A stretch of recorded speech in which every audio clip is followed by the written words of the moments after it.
Tu crois connaître les femmes? Détrompe-toi. Derrière chaque regard profond, chaque sourire éclatant, chaque force apparente, il y a des failles invisibles, des faiblesses que peu d'hommes perçoivent et encore moins comprennent. Et si je te disais que ces failles, si tu les ignores, peuvent être les plus grandes sources de frustration dans ta vie amoureuse et sociale, que l'illusion que tu as des femmes pourrait bien être le mur invisible qui te sépare d'une compréhension profonde et sincère de leurs véritables désirs, peurs et attentes. Aujourd'hui, je vais te révéler les 10 faiblesses cachées des femmes, des vérités que personne ne t'a jamais dites, des vérités brutes, sans filtre, qui peuvent tout changer. Si tu es prêt à ouvrir les yeux, reste jusqu'au bout, car ce que je vais te révéler en dernier changera tout. Avant de plonger dans cette sagesse, je vous demande gentiment de soutenir la chaîne en aimant la vidéo et en la partageant pour aider à diffuser cette philosophie à un public plus large. Pour des mises à jour régulières, n'oubliez pas de vous abonner et d'activer la notification. Prends une grande inspiration, car ce qui va suivre risque de remettre en question tout ce que tu croyais savoir. Les femmes sont fortes, c'est ce que l'on nous répète sans cesse. Elles peuvent tout faire, tout affronter. Mais la vérité est plus nuancée. Faiblesse numéro 1, la force émotionnelle est un masque. La société veut te faire croire que les femmes sont émotionnellement inébranlables, qu'elles encaissent tout, qu'elles sont résilientes face aux tempêtes de la vie. Mais laisse-moi te dire la vérité, c'est un mythe. La force émotionnelle des femmes n'est souvent qu'un masque. Un masque perfectionné au fil des années, forgé par les attentes sociales, la peur du jugement et l'obligation d'être forte en toutes circonstances. Elles sourient alors qu'elles souffrent. Elles disent « ça va », alors qu'à l'intérieur, c'est le chaos. Elles consolent les autres, tout en espérant, au fond d'elles, que quelqu'un vienne enfin les comprendre sans qu'elles aient à le demander. Regarde autour de toi. Observe bien. As-tu déjà vu une femme rire, être pleine d'énergie en public, et soudain, dans un moment d'inattention, son regard se perdre, sa posture s'affaisser, comme si un poids invisible s'abattait sur elle? C'est ça, la vérité cachée. Beaucoup d'hommes se trompent. Ils confondent ce masque avec une véritable solidité intérieure. Ils pensent que parce qu'une femme ne pleure pas devant eux, elle n'a pas besoin de soutien. Erreur fatale. Une femme forte en apparence est souvent celle qui a dû, trop tôt, apprendre à masquer ses blessures, qui a compris que montrer sa douleur était un signe de faiblesse aux yeux du monde. Alors, elle endure. Elle porte des fardeaux qu'elle ne partage avec personne. Mais voici ce que personne ne te dit. Ce n'est pas parce qu'elle ne demande rien qu'elle n'a pas besoin de tout. Une femme peut être la colonne vertébrale d'une famille, d'un couple, d'une entreprise, mais même les piliers les plus solides finissent par se fissurer s'ils ne trouvent aucun appui. Alors pose-toi la question. Dans ta vie, combien de femmes portent ce masque devant toi? Combien cachent leurs véritables émotions sous une armure forgée par la peur de l'abandon, du rejet, du jugement? Tu veux une vérité brutale? Ce n'est pas l'homme le plus fort qui comprend les femmes, c'est celui qui sait voir au-delà du masque. Faiblesse numéro 2. La peur du rejet est omniprésente. On te fait croire que ce sont les hommes qui ont peur du rejet, que c'est à eux de faire le premier pas, de prendre des risques. Mais ce que personne ne te dit, c'est que les femmes vivent avec une peur du rejet encore plus profonde et insidieuse. Elles ont grandi avec cette peur. Dès l'enfance, elles ont appris que leur valeur était souvent liée à l'acceptation des autres. Être choisi, être validé, être désiré. Mais cette validation, elles ne la contrôlent pas totalement. Elles doivent attendre d'être acceptées. Cette peur du rejet ne se limite pas aux relations amoureuses. Elle est partout. Dans leur carrière, dans leurs amitiés, dans leur famille. Une femme se demande en permanence si elle est assez belle, assez intelligente, assez intéressante, assez aimée. C'est pour ça que certaines semblent froides, distantes, intouchables. Elles ne veulent pas montrer qu'elles ont peur. Plutôt que de risquer un rejet brutal, elles préfèrent ne rien tenter, feindre l'indifférence, se protéger derrière une armure. As-tu déjà parlé à une femme qui semblait détachée, presque arrogante? Ce n'était peut-être pas du mépris. C'était peut-être une barrière inconsciente pour ne pas être blessée. Et voici la vérité que peu d'hommes réalisent. Plus une femme a peur du rejet, plus elle va tester ton endurance. Elle va t'observer, voir si tu es prêt à rester, à comprendre, à ne pas fuir dès qu'elle baisse la garde. Tu veux une preuve? Pense à toutes ces femmes qui repoussent les hommes qu'elles aiment réellement. Ce n'est pas parce qu'elles ne ressentent rien, c'est parce qu'elles ont plus peur d'être abandonnées après s'être attachées que de rester seules. Alors, la prochaine fois qu'une femme semble distante, réfléchis. Est-ce qu'elle t'ignore? Ou est-ce qu'elle a simplement peur que tu ne sois pas prêt à voir qui elle est vraiment? Faiblesse numéro 3. Le besoin d'approbation est plus fort qu'on ne le pense. Tu crois qu'une femme confiante n'a besoin de personne? Qu'elle est totalement indépendante et insensible au regard des autres? Détrompe-toi. Même la femme la plus forte, la plus affirmée, la plus brillante, cherche, quelque part, une validation extérieure. Ce n'est pas une faiblesse individuelle, c'est une pression sociale ancrée depuis des siècles. Dès leur plus jeune âge, les femmes sont conditionnées à plaire, à être appréciées, à être validées. On leur apprend à sourire même quand elles n'en ont pas envie, à ne pas trop déranger, à ne pas être trop bruyantes, trop exigeantes, trop ambitieuses. Alors elles apprennent à ajuster leur comportement pour être acceptées. Elles veulent être admirées, désirées, respectées, mais sans jamais être jugées. C'est une équation impossible, un équilibre fragile qu'elles doivent maintenir en permanence. Et à l'ère des réseaux sociaux, ce besoin d'approbation est devenu une obsession. Une simple photo peut devenir un test inconscient. Suis-je assez belle? Suis-je assez intéressante? Suis-je visible aux yeux des autres? Regarde autour de toi. Observe combien de femmes mesurent leur valeur aux réactions qu'elles reçoivent. Un compliment peut illuminer leur journée. Un regard d'indifférence peut la briser. C'est pour ça que certaines multiplient les interactions, recherchent l'attention, oscillent entre assurance et doute. Elles ne veulent pas seulement être remarquées. Elles veulent être confirmées. Mais la vraie question est, cette validation qu'elles cherchent à l'extérieur, la trouvent-elles à l'intérieur? Peu de femmes ont appris à s'aimer sans le regard des autres. Peu de femmes savent exister sans être validées. Et c'est là que tout se complique. Car un homme qui comprend cela peut voir ce que les autres ignorent.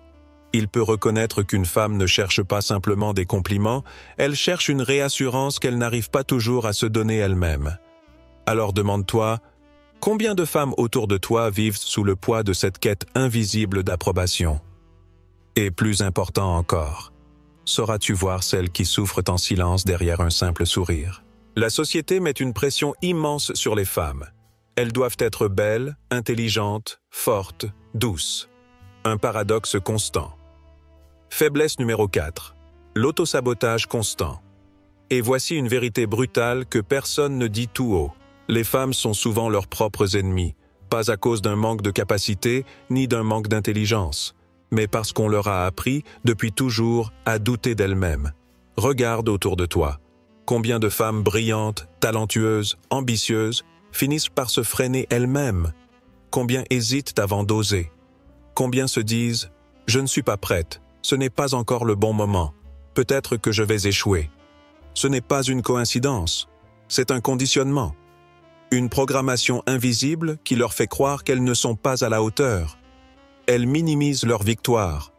Elles s'excusent avant même de parler. Elles doutent de leur propre valeur, même lorsqu'elles sont clairement les meilleures dans ce qu'elles font. As-tu déjà vu une femme refuser une opportunité en prétextant qu'elle n'est pas assez qualifiée, alors qu'un homme avec la moitié de ses compétences aurait foncé sans hésiter? C'est ça, l'autosabotage. C'est cette voix intérieure qui leur murmure « Tu n'es pas légitime. Tu ne devrais pas être ici. Si tu échoues, on se moquera de toi. » Et ce qui est encore plus fou, c'est que ces mêmes femmes encouragent les autres à réussir. Elles sont les premières à soutenir, à motiver, à élever. Mais quand il s'agit d'elles-mêmes, elles hésitent. Pourquoi? Parce qu'on leur a appris à ne pas briller trop fort. Parce qu'elles ont peur d'être perçues comme arrogantes, prétentieuses, trop ambitieuses. Alors elles s'autocensurent.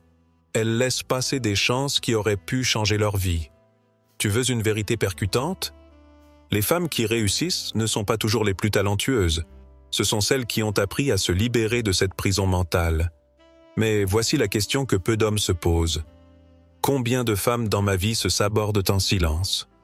Et plus important encore, seras-tu l'homme qui les verra s'éteindre sans rien dire? Ou celui qui leur rappellera qu'elles valent plus qu'elles ne l'imaginent? Faiblesse numéro 5, l'incapacité à demander de l'aide, et c'est là qu'un autre piège se referme sur elles. Elles souffrent, elles doutent, elles s'auto-sabotent, mais elles ne demandent rien. Elles ont grandi avec cette idée qu'une femme forte doit tout gérer seule, qu'elle doit être capable de tout encaisser sans jamais faiblir. Elles portent des responsabilités énormes sur leurs épaules. Elles s'occupent des autres avant de s'occuper d'elles-mêmes. Elles veulent être cette image parfaite de la femme indépendante, capable de tout assumer sans jamais montrer un signe de faiblesse. Mais la vérité, c'est que cette charge mentale est insupportable. Elles jonglent avec des millions de pensées, elles essaient de tout équilibrer. Et pourtant, elles n'osent pas dire qu'elles ont besoin d'aide. Pourquoi? Parce que demander de l'aide, c'est admettre qu'elles ne maîtrisent pas tout. C'est prendre le risque d'être jugées, d'être vues comme incompétentes, d'être rejetées. Alors elles se taisent. Elles souffrent en silence. Elles se débrouillent, jusqu'à ce que la pression devienne insupportable. Et c'est là que les hommes échouent souvent à comprendre. Ils pensent qu'une femme qui ne demande rien, qui ne se plaint pas, qui semble tout gérer, n'a pas besoin de soutien. Grave erreur. Ce n'est pas parce qu'elle ne dit rien qu'elle ne crie pas intérieurement. Regarde bien une femme fatiguée. Une femme qui sourit poliment mais dont les yeux racontent une autre histoire. Une femme qui répond « Non, c'est bon, je vais gérer », alors qu'au fond, elle prie pour que quelqu'un lui tende enfin la main. Si tu veux vraiment comprendre les femmes, apprends ceci. Elles n'ont pas besoin d'un homme qui leur demande si elles veulent de l'aide. Elles ont besoin d'un homme qui sait qu'elles en ont besoin et qui agit sans qu'elles aient à le dire. Alors, la question est simple. Sauras-tu être cet homme? Faiblesse numéro 6. La charge mentale invisible. Et c'est ici que tout devient encore plus vicieux. Parce qu'au-delà du fait qu'elles ne demandent pas d'aide, elles portent une charge mentale que personne ne voit. Tu as déjà entendu une femme dire qu'elle est fatiguée, mais que pourtant, elle ne s'est rien mis sur les épaules aujourd'hui? Ce n'est pas son corps qui est épuisé, c'est son esprit. Elle planifie tout, tout le temps. Chaque détail, chaque tâche, chaque imprévu. Elle pense à des choses qui n'effleurent même pas l'esprit des hommes. Pendant qu'un homme s'occupe d'une tâche à la fois, une femme gère tout en même temps. Les rendez-vous, les courses, les factures, les problèmes familiaux, les attentes sociales, les émotions des autres, et même celles qu'elle doit cacher. C'est un marathon sans ligne d'arrivée, un poids qu'elle porte sans que personne ne le remarque. Et c'est là que les hommes se trompent souvent. Ils ne voient que ce qui est fait, pas ce qui est pensé. Ils se disent « Elle ne fait pas grand-chose de plus que moi ». Mais ils ignorent tout ce qu'elle gère en arrière-plan. Ce sont ces nuits où son cerveau ne s'arrête jamais, ces moments où elle veut juste respirer, mais où une nouvelle pensée surgit. Ai-je bien répondu à ce message? Ai-je oublié un rendez-vous? Pourquoi a-t-il changé de ton? Est-ce que tout le monde va bien? Une femme peut être assise en silence, et pourtant son esprit est en plein chaos. Un chaos qu'elle ne partage avec personne. Alors oui, elle sourit. Oui, elle avance. Mais cette fatigue, cette pression, un jour ou l'autre, ça explose. La vraie question c'est, vas-tu être l'homme qui comprend cette charge mentale invisible? Ou vas-tu, comme tant d'autres, l'ignorer jusqu'à ce qu'elle craque en silence? Les relations amoureuses sont un terrain miné pour les femmes. Faiblesse numéro 7, l'autosacrifice amoureux. Et c'est là que ça devient encore plus profond. Parce qu'au-delà de cette charge mentale qu'elle porte sans un mot, il y a un autre poids encore plus lourd, celui du sacrifice. Les femmes ont été élevées avec l'idée que l'amour, le vrai, c'est donner sans compter. Alors elles donnent. Elles donnent leur temps, leur énergie, leur patience. Elles s'oublient pour que l'autre soit bien. Elles se plient en quatre pour maintenir une relation à flot, même quand elles sont à bout. Regarde autour de toi. Combien de femmes ont renoncé à leurs rêves pour soutenir un homme qui, lui, n'a jamais pensé à faire de même? Combien ont mis leur vie en pause pour quelqu'un qui ne leur a jamais demandé si elles allèrent bien? Elles font passer les besoins des autres avant les leurs. Elles pardonnent encore et encore, même quand elles savent qu'elles devraient partir. Parce qu'au fond d'elles, elles ont peur d'être égoïstes. Elles croient que si elles aiment assez fort, assez bien, assez longtemps, tout finira par s'arranger. Mais voici la vérité que personne ne veut entendre. Un amour à sens unique détruit toujours celui qui donne trop. Elles finissent vidées, épuisées. À force de vouloir être tout pour quelqu'un, elles deviennent rien pour elles-mêmes. Et le pire dans tout ça, c'est que beaucoup d'hommes ne s'en rendent compte qu'une fois qu'elles ne sont plus là. Parce qu'une femme ne quitte pas un homme du jour au lendemain. Elle part longtemps avant d'être partie. Alors, pose-toi la question. Combien de femmes autour de toi sacrifient leur propre bonheur sans que personne ne le remarque? Et surtout, quand une femme donne tout pour toi, fais-tu en sorte qu'elle n'ait jamais à regretter ce choix? Faiblesse numéro 8. La peur de perdre son indépendance. Et c'est là que le paradoxe devient évident. Elles donnent tout, elles se sacrifient, mais en même temps, elles ont peur. Peur de disparaître dans l'ombre de l'homme qu'elles aiment. Une femme veut être aimée, mais elle veut aussi rester elle-même. Elle veut pouvoir se reposer sur un homme, mais pas être enfermée dans une cage. Et c'est là que beaucoup d'hommes ne comprennent pas. Ils pensent qu'une femme indépendante n'a besoin de personne, qu'elle peut tout gérer seule. Mais ce qu'ils ne voient pas, c'est l'équilibre fragile qu'elle essaie de maintenir entre l'amour et la liberté. Parce que dès qu'une femme s'engage, elle sait qu'elle risque de perdre une partie d'elle-même. Elle sait que, sans même s'en rendre compte, elle peut glisser dans ce rôle où elle vit pour l'autre, au lieu de vivre pour elle. Regarde autour de toi. Combien de femmes fortes, ambitieuses, pleines de rêves, ont fini par s'effacer petit à petit, non pas parce qu'on leur a demandé, mais parce qu'elles ont laissé l'amour prendre toute la place. Et cette peur est bien réelle. Elles ont vu trop de femmes avant-elles disparaître dans une relation.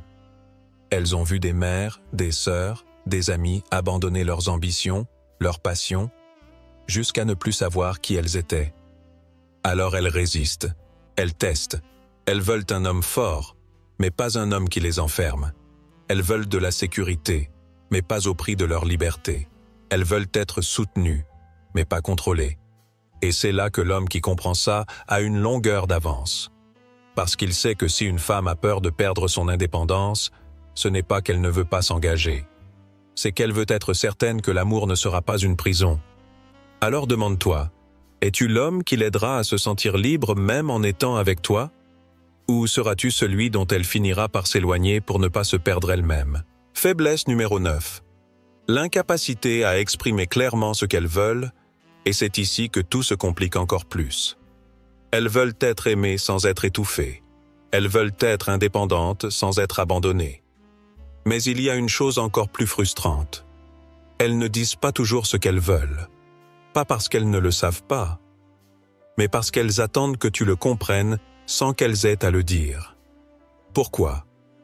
Parce qu'elles ont grandi dans un monde où exprimer clairement leurs désirs pouvait être vu comme une faiblesse, un caprice ou une exigence déplacée. Elles ont appris à insinuer, à espérer, à suggérer, plutôt qu'à demander. Elles pensent qu'un homme qui les aime vraiment devrait ressentir ce dont elles ont besoin sans qu'elles aient à l'expliquer. Et c'est pour ça que tant d'hommes passent à côté des signaux. Elle ne te dira pas « j'ai besoin d'attention ». Elle dira « tu ne me regardes plus comme avant ». Elle ne te dira pas « j'aimerais que tu me rassures ». Elle dira « tu sembles distant ces derniers temps ». Elle ne te dira pas « j'ai besoin de tendresse ». Elle dira « tu es moins affectueux qu'avant ». Tout est indirect. Et le problème, c'est que beaucoup d'hommes prennent ces phrases au premier degré, sans comprendre ce qu'il y a derrière, sans voir qu'elle est en train de tendre la main, mais d'une manière qui demande à être décryptée. Et c'est là que les incompréhensions explosent. Elle attend que tu devines. Tu attends qu'elle te dise. Alors elle se ferme. Elle accumule la frustration. Jusqu'au jour où elle part, et l'homme reste là, perdu, en se demandant ce qui s'est passé. Tu veux comprendre les femmes? Apprends à écouter ce qu'elles ne disent pas. Parce qu'une femme ne se plaint pas pour rien. Elle n'exprime pas un manque par hasard. Si elle ouvre la bouche pour parler de quelque chose, c'est que ça la ronge depuis longtemps. Mais voici la vraie question. Es-tu capable d'entendre ce qu'elle essaie de dire, même quand elle ne trouve pas les mots? Faiblesse numéro 10. La peur ultime, ne pas être aimée pour ce qu'elle est réellement. Et au bout du compte, tout se résume à cette peur profonde. Cette angoisse que la plupart des femmes cachent au plus profond d'elles-mêmes. La peur de ne pas être aimées pour ce qu'elles sont vraiment. Elles peuvent masquer leurs émotions. Elles peuvent chercher l'approbation. Elles peuvent s'auto-saboter, se sacrifier, se battre pour garder leur indépendance. Mais ce qui les hante réellement, c'est cette question qui les poursuit toute leur vie. Si je me montre tel que je suis, est-ce que je serai toujours acceptée? Parce que depuis toujours, elles ont appris à s'adapter, à correspondre aux attentes, à être ce que les autres veulent voir. Elles veulent être désirées, mais pas seulement pour leur apparence. Elles veulent être admirées, mais pas juste pour ce qu'elles accomplissent. Elles veulent être respectées, mais pas seulement pour ce qu'elles donnent. Elles veulent être aimées pour ce qu'elles sont, complètement, brutalement, sans condition. Mais voici la vérité qui leur fait peur. Très peu d'hommes en sont capables, parce que trop d'hommes tombent amoureux d'une illusion, de la version d'une femme qu'elle leur montre, et non de celle qu'elle est réellement. Elles le savent. Elles voient bien quand un homme aime leur beauté, mais pas leurs blessures. Quand il aime leur force, mais pas leurs failles. Quand il aime leur douceur, mais pas leur tempête. Alors elles testent, elles attendent, elles observent. Elles veulent voir si l'homme en face d'elles est prêt à aller plus loin, à creuser au-delà de la surface. Car une femme ne veut pas seulement un homme qui l'aime dans ses bons jours, elle veut un homme qui reste même dans ses pires moments. Et c'est là que tout se joue. Parce qu'un jour, elle te montrera cette part d'elle qu'elle cache aux autres, cette vulnérabilité qu'elle n'expose jamais. Si ce jour-là, tu recules, tu doutes, tu juges, elle refermera cette porte à jamais. Alors la question est simple. Seras-tu l'homme qui lui prouvera qu'elle peut être aimée, non pas pour ce qu'elle prétend être, mais pour ce qu'elle est réellement? Alors voilà, derrière chaque femme que tu croises, il y a une histoire que tu ne connaîtras jamais entièrement. Une force immense, mais aussi des fragilités qu'elles dissimulent avec soin. Elles veulent être comprises, mais elles ont peur de trop en dire. Elles veulent être aimées, mais elles craignent d'être aimées pour de mauvaises raisons. Elles veulent être libres, mais elles rêvent aussi d'un amour qui leur permette d'être elles-mêmes, sans masque, sans retenue, sans peur. Et toi, que fais-tu de cette vérité? Vas-tu continuer à voir les femmes comme un mystère incompréhensible, ou vas-tu enfin ouvrir les yeux sur ce qu'elles ne disent pas, mais qu'elles espèrent secrètement que tu comprendras? Parce qu'un homme qui sait lire entre les lignes devient un homme inoubliable. Si cette vidéo vous a parlé, pourquoi ne pas la partager avec un proche, un ami, un membre de la famille? Parfois, un peu de sagesse ancienne peut éclairer le chemin de ceux qui nous entourent. N'oubliez pas de nous soutenir d'un pouce levé pour nous aider à diffuser ces enseignements universels. Si c'est votre première fois ici, abonnez-vous et activez les notifications pour ne manquer aucune de nos futures leçons empreintes de sagesse ancestrale. Et maintenant, je veux lire vos réactions en commentaire. Écrivez cette phrase « Je vois désormais ce que je ne voyais pas ». Voyons combien d'entre vous sont prêts à regarder le monde autrement.